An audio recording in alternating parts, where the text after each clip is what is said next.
Hey RT students, we're going to continue on with our weekly disease state puzzle. Now remember what we're doing with this is making sure you catch key phrases to be able to identify disease processes. This is going to come in really handy on your test in school and also on the clinical simulation, because on the clinical simulation, when you gather information, you're going to have to figure out what's going on. And sometimes it's the key words that help you figure out what's going on. So let's just look at this one. All right, so we have atelectasis, Penduluf movement, hyperresonant, chest tube, trachea midline, radiolucency, and loss of vascular markings. And so at first glance, you might say some of this contradicts itself. Well, let's just look at it. Let's take maybe one of the biggest clues first. Hyperresonant. Okay, we're talking about the percussion note. And the only time we hear a hyperresonant percussion note is when there is something filled with air. So right now, knowing that we are talking about an obstructive disease state with air trapping, or we're talking about a pneumothorax, okay? So we've brought it down to potentially 6 different diseases, okay? So now when we look, okay, what else do we have here that may help? Loss of vascular markings. So this means that somewhere on the chest x-ray, we lose the vascular markings, and the vascular markings are some of that haziness that stretches out to the borders of the lung, all right?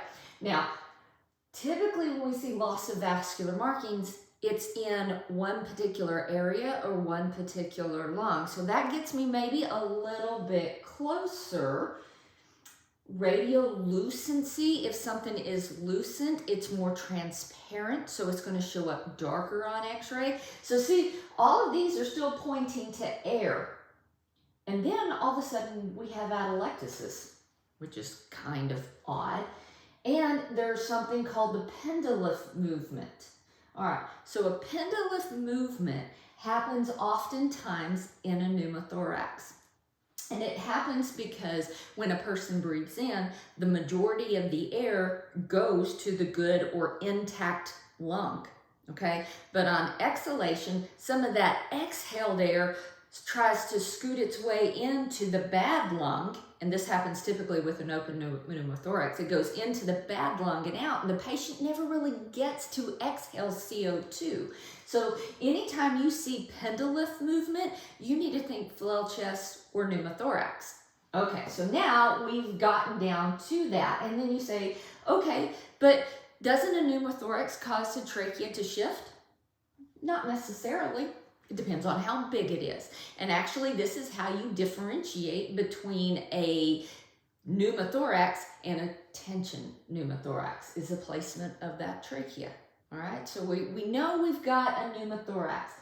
But now we have atelectasis, and you're like, well, no, air doesn't equal atelectasis. Well, it does in this case, because if you have so much air in a specific compartment of the lung in the pleural space, it compresses on the underlying alveoli and they collapse. I mean, think about a tension pneumothorax. All one side of the lung is air, and the lung itself, the alveoli have collapsed, and it's really compressed. That's atelectasis, okay? But with this one, if you think, well, the trachea is midline and they're saying chest tube, well, this is just a smaller pneumothorax, or a pneumothorax that's not causing pressure and pushing against the heart. It is a regular pneumothorax. So whenever you see clues on your exam that lead you to say, okay, this is a pneumothorax, your very next question to yourself should be, is it a regular pneumothorax, which I know that's not a good circumstance, or is it a tension pneumothorax, okay, which is an exceedingly worse circumstance to have. So you know it's a pneumo, then you ask yourself, is it a regular pneumo or a tension pneumo? A regular pneumo, the trachea will be midline, okay, and if that's the case, we can insert a chest tube. A tension pneumo, here's how you know a tension pneumo is happening.